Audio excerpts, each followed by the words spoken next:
Animorphs number 10, The Android, by K.A. Applegate. My name is Marco. People call me Marco the Magnificent, Marvelous Marco, the Amazing Marco. And of course, all the girls just call me Gorgeous.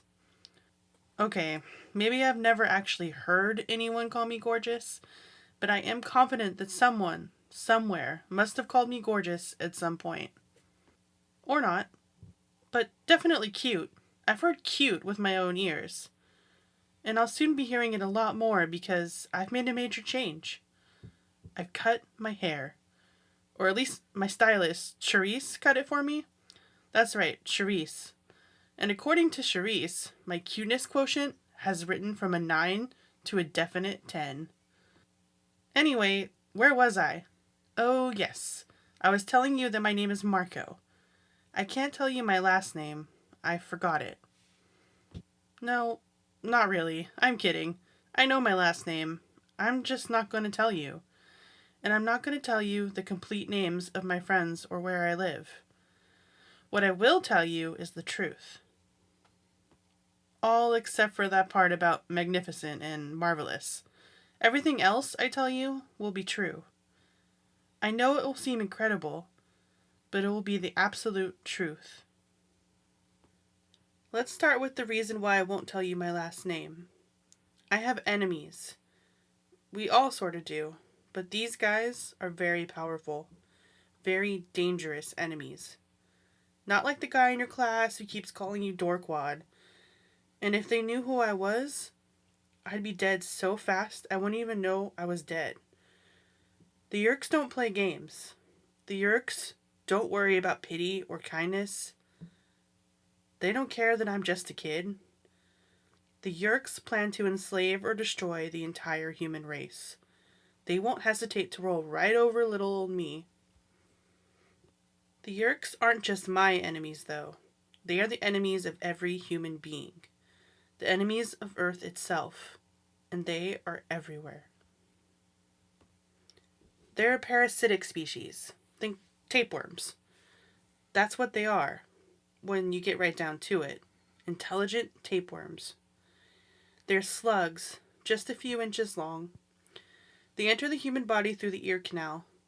Once inside, they flatten themselves out and wrap themselves around your brain. They squeeze into all the folds and wrinkles of your brain and tie into your thoughts. They take over. They make you into what we call a controller, a human machine, a body whose own true mind is shattered and helpless.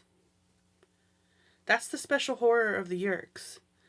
They don't just take over your mind and eliminate you. You continue to be aware.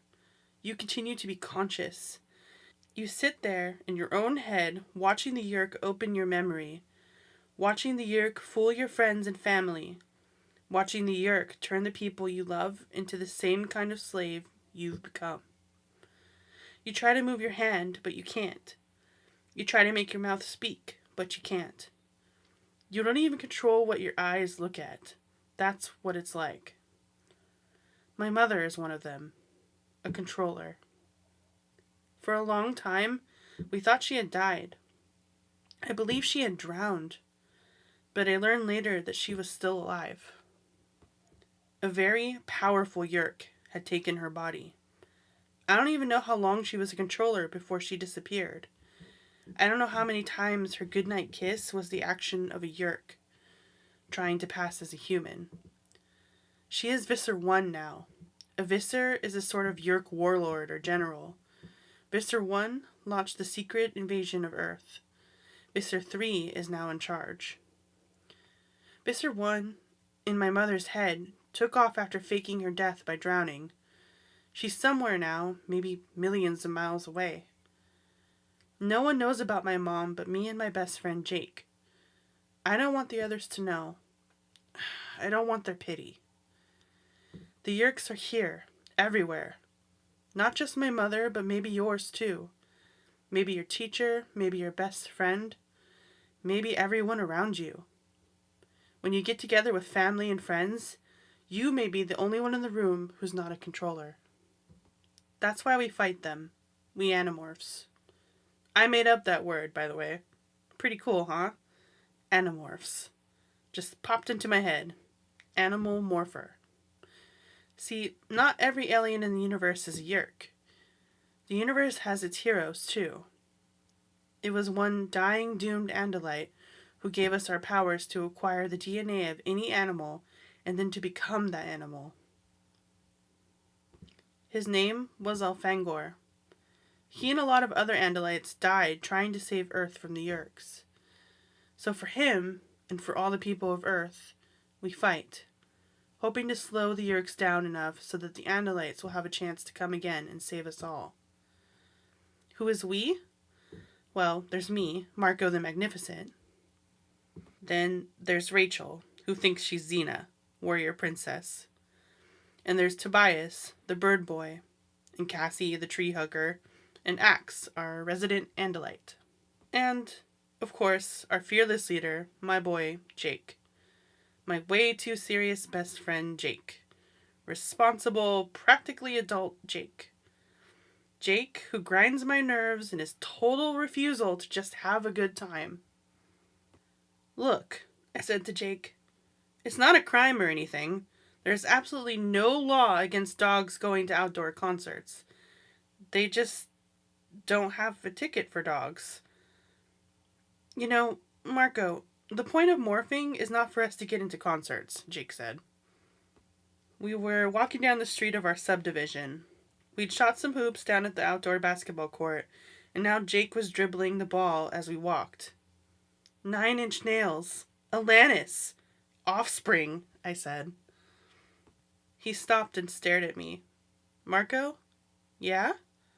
What happened to your hair, man? You're just noticing? Looks cool, huh?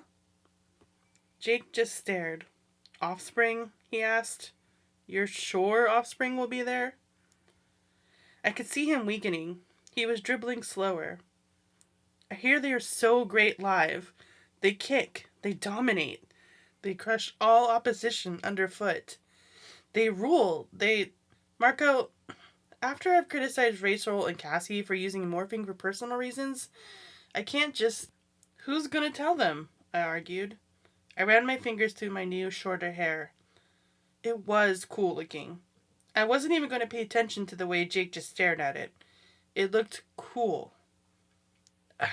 I'd be a hypocrite, Jake said. I thought for a moment. You know, Jake, I have long suspected that Alanis may be a controller. And as a controller, think of the damage she could do by leading young, impressionable kids like us astray. Oh, I hate to even think of it. We have a duty, Jake. We have a sacred duty to go to that concert and find out once and for all whether any of these major stars are controllers. Jake smiled his slow smile. That is easily the most pathetic excuse you've ever come up with. I laughed. Get serious. I've come up with a lot more pathetic excuses than that. We were almost at Jake's house, so we stopped. Jake's brother Tom is one of them, a controller. We don't talk inside his house. You know, Jake said, the only possible way I could go along with this is if I found out you were going to the thing anyway. Then, see, I'd have to go along, reluctantly, just to watch your back. Jake may be responsible and all, but he isn't a total 40-year-old. I grinned. Jake, I'm going to this concert, whether you like it or not. Then I guess I'd better go, just to cover your butt, Jake said. You'll have to figure out how to cover the hair. I made a face. Real funny. I thought so, Jake said, grinning at his own wit. I'm gonna morph Homer, I guess. You're right, dog is the way to go. No one will even think anything about us being there, since there are always dogs at outdoor stuff. And dog hearing is great. You need to acquire a dog morph. Already have, I said smugly. An Irish setter. Girls love Irish setters. I laughed my evil laugh and gave Jake a look, and he laughed too. There are these moments in your life that seem totally innocent at first, you know? Like normal, everyday life. And then it's like you stepped off a cliff, and before you know it, you're falling. Suddenly you realize Your innocent little decision has gone spinning out of control. I had decided to sneak into a concert. I had not decided to uncover one of the greatest secrets of human history, or become the person who would decide the fate of an entire race. I just wanted to hear some music. It should have been no big deal. Chapter 2. There are a couple of big problems with morphing. First of all, there's the 2-hour limit. If you stay in morph for more than 2 hours, you stay forever.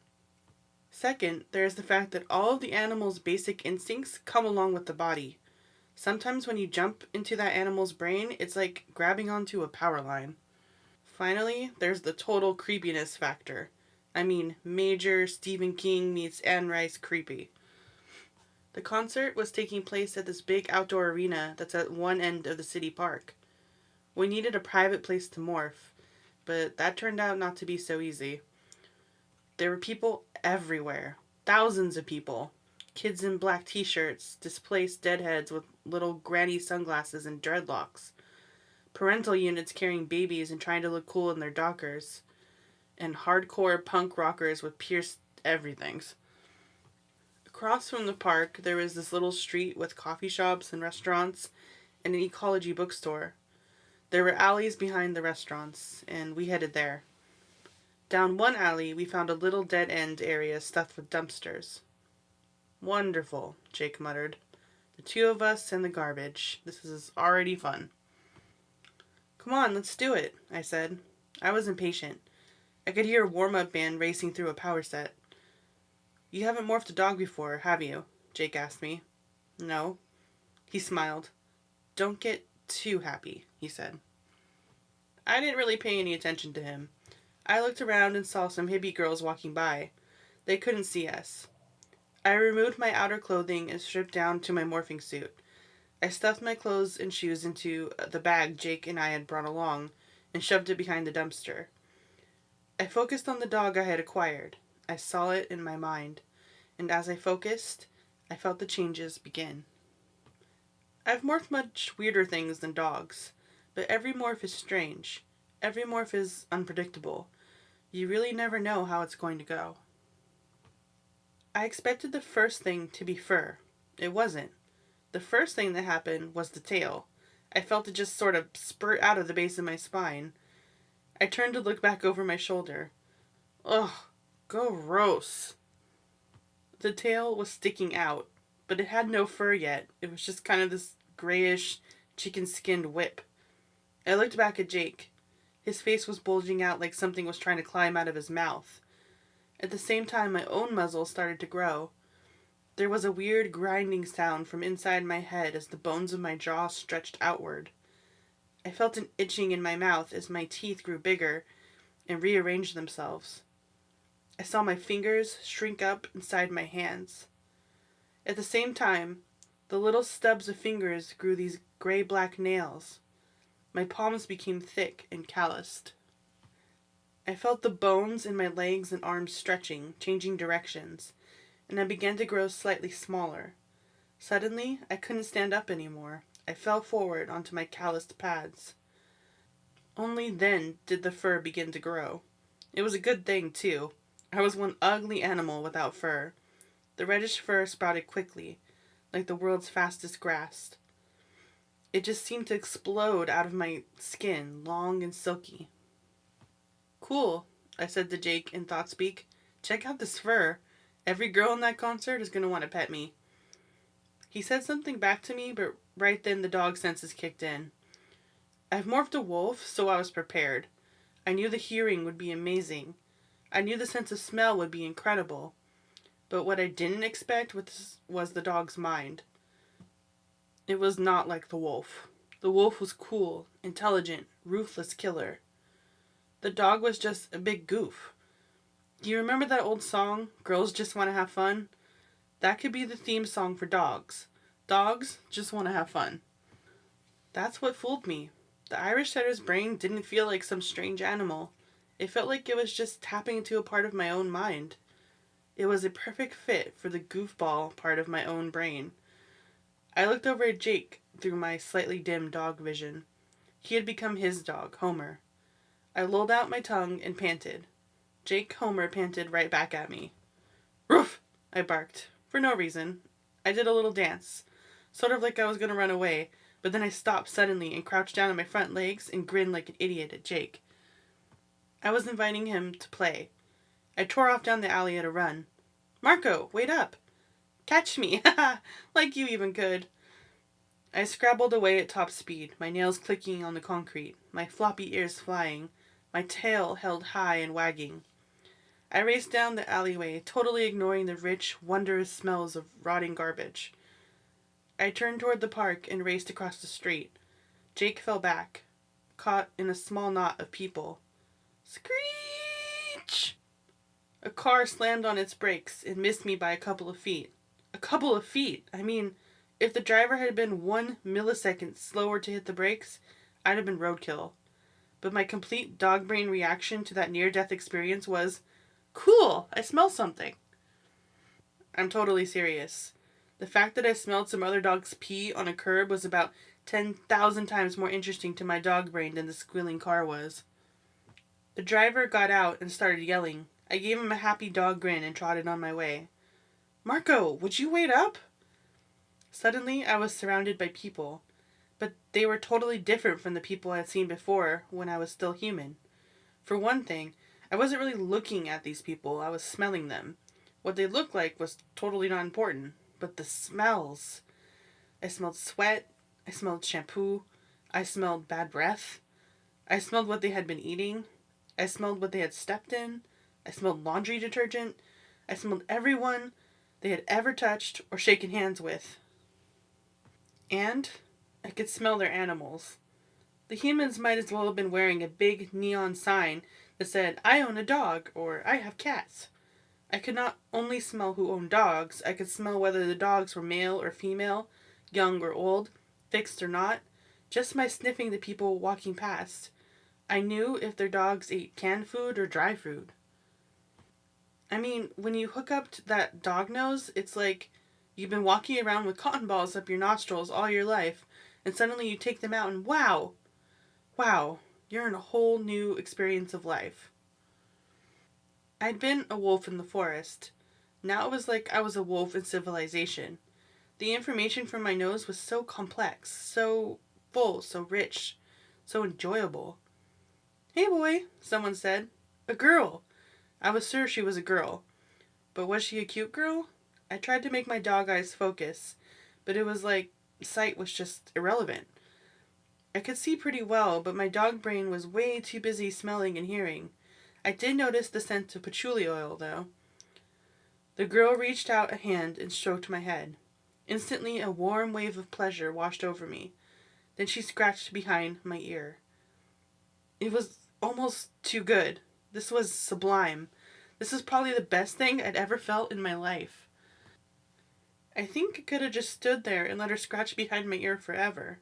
But then she was joined by a guy who owned a cat, incidentally, and she started on my ribs.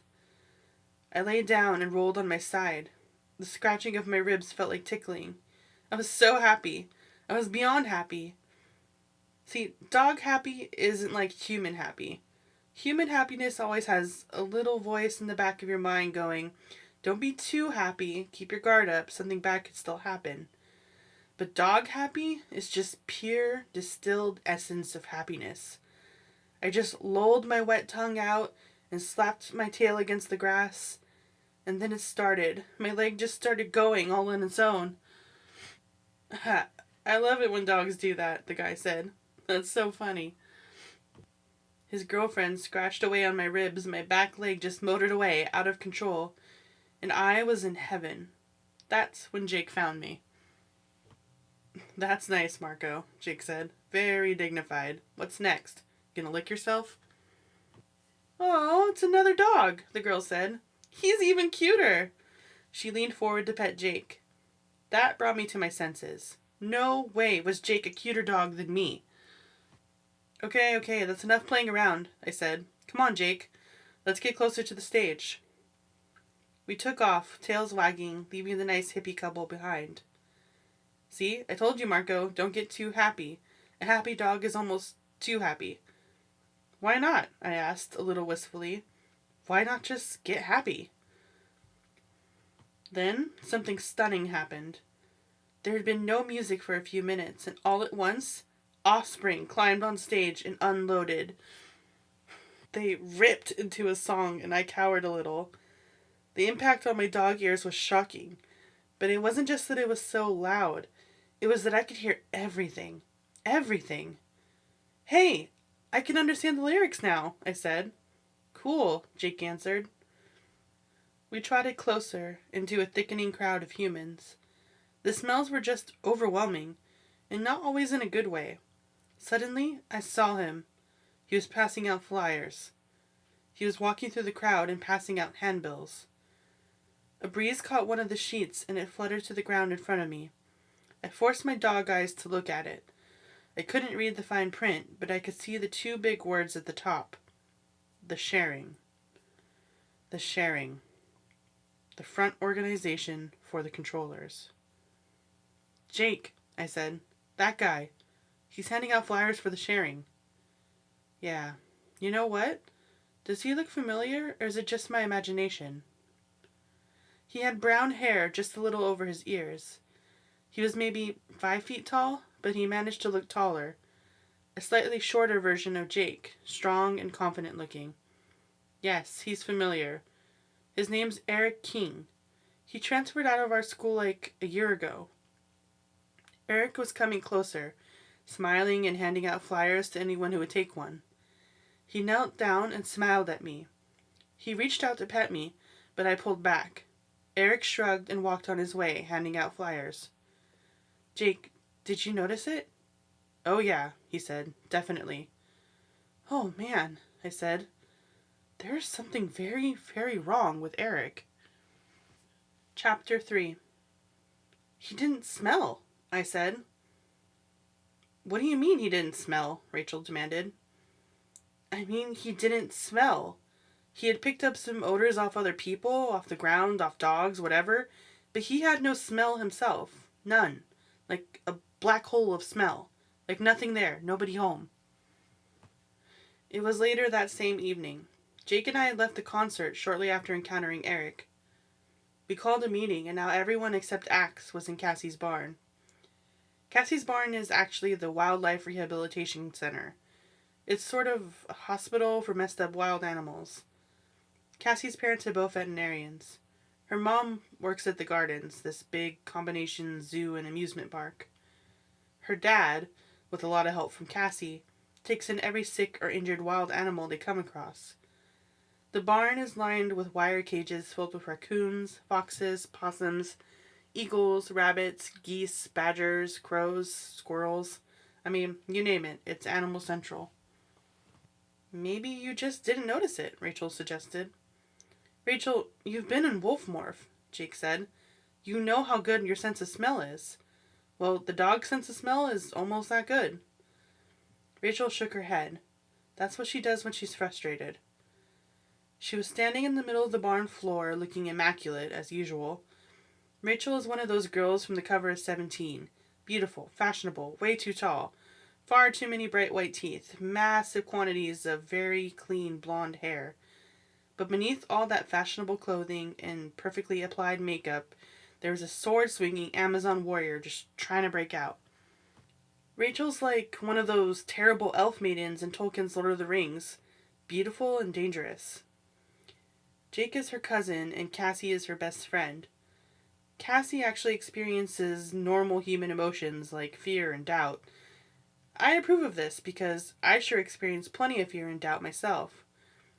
I've experienced more fear and doubt since I became an Animorph than most people experience in about 10 lifetimes. Cassie has never met a dress she liked. She does not subscribe to Teen or YM. She's much more likely to buy a magazine like Smelly Animals of America. You know, the kind of magazine that would have articles like How to Give Suppositories to Raccoons or Let's Examine Owl Vomit. If you want to picture Cassie, think of a short, cute girl with very short black hair, wearing overalls and big muddy boots, and looking totally capable of giving a tetanus shot to an angry bear. Cassie is our animal expert, and a resident ecology nut. I'd say she likes animals better than she likes people, except that she really likes Jake. As in, likes. Actually, she and Jake like each other, although neither of them will admit it, of course.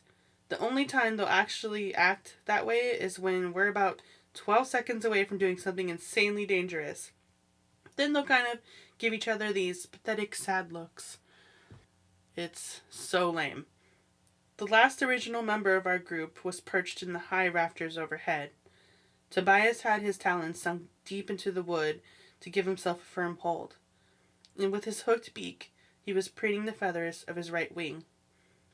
Tobias is a red-tailed hawk. That's what he's been since he stayed too long in Morph. He lives as a hawk now, mostly. I mean, he hunts and eats like a hawk. Not that he has much choice. I don't think the school is really interested in a hawk boy as a student. Tobias lives in the woods along with Axe. Axe is an Andalite, the brother of Alfangor, and the only free Andalite within 1 billion miles of Earth. Axe doesn't come to the meetings usually. He has a human morph, but he doesn't like to overuse it. Besides, he basically figures Jake is his prince, and he'll do whatever his prince tells him has to be done. So, that's our little group. Rachel standing in the middle of the room, looking like someone was shining a spotlight on her. Jake pacing back and forth and looking far too intense. Cassie cradling a duck in her arms while she changed his bandages. Tobias preening his feathers and looking around with that eternal hawk glare. And me, lolling back on a bale of hay. "Shh," Jake said suddenly. "I thought I heard something." "It's just a squirrel up on the roof," Tobias assured him in thought-speak. "You sure?" Jake asked. Tobias stopped preening and stared down at Jake. His hawk stare grew even more intense. "Am I sure? I do know what a squirrel sounds like." Jake nodded and looked a little embarrassed. Hawks not only have amazingly good eyes, their hearing is better than humans too. And Tobias knows the sounds the prey make. He has to. Asking Tobias if he recognizes squirrel sounds would be like asking Einstein if he knows how to add 2 plus 2. I tried to bring us all back to the topic. "So, what does it mean if this kid doesn't smell like a human?" "There are plenty of times when you don't smell human," Rachel said with a smirk. "But then maybe that's because you have a small monkey living on top of your head." Cassie made a snorting sound as she tried not to laugh. "Next time you decide to get a haircut, talk to me first," Rachel said. I ignored them both. We had important business, and I was not going to lower myself to trading insults with Rachel. Besides, I couldn't think of any. "He doesn't smell, and he's handing out flyers for the sharing," I said. "He must be connected to the Yeerks," Rachel said with a shrug. "But how?" Cassie asked. She was pushing the duck back into its cage. "I mean, Yeerks infest various species, humans, Hork-Bajir, Taxons. But that doesn't change the fact that a human with a Yeerk in his head should still smell like a human, you know?" "Chapman is a controller. He still smells human," I pointed out. "And by the way, I can't believe I'm even talking about how the vice principal smells." Jake shrugged. "I guess we need to find out what's going on with Eric." "But how do we find him?" I asked. "Infiltrate a meeting of the sharing?" "I could do surveillance of his school," Tobias said. "Or maybe we could go back to where the concert was and look for clues," Rachel said. Then she winced. Wow, that sounded so Nancy Drew. "Maybe Axe can try to tap into the internet and get past all the security buffers and locate him," I suggested. Cassie held up her hand like she was asking a question at school. "Those are all fine plans, but how about if we just look him up on the phone book?" We all just stared at her. "Or we could just look him up in the phone book," Jake said sheepishly. Cassie headed for the house to get the phone book. "You know, she is just not getting the whole superhero thing," I said to Jake. "Does Wolverine look things up in the phone book? Does Spider-Man? I don't think so." "Yeah, well, Wolverine has a big advantage over us," Rachel said dryly. "He's not real." Then she snapped her fingers. "That's what that hair of yours reminds me of, a Wolverine." I knew it was something. "Oh yeah?" I shot back. "Well, how about your... My what? Rachel asked coolly, with absolute confidence of a girl who never looked less than perfect. Your tallness, I said lamely. You're tall. Way tall. Somehow, this brilliant comeback did not cause Rachel to break down in tears. Cassie came back carrying the white pages, already opened to the Ks. There are 27 kings listed, but you said he transferred to Truman, so there are maybe 6 kings that are in that part of town. We work our way down the list, I said, although he still could have an unlisted phone. I can't hang out tonight, Jake said. I have got to write that English paper. Here's a clue on the English paper. Don't say, I have got to, I teased. I could go tomorrow, maybe, Rachel said, but not tonight. My dad is in town just for tonight, and he's taking me and my sister to Planet Hollywood. Cassie looked at me. I'm free, she said. I'm good till it gets dark, Tobias volunteered. Hawks aren't much use at night. Fine, me and Cassie and Tobias till it gets dark, I said. Shouldn't be too hard. Our mission? To find the boy who doesn't smell. Maybe he just showers a lot, Rachel said. Did you think about that?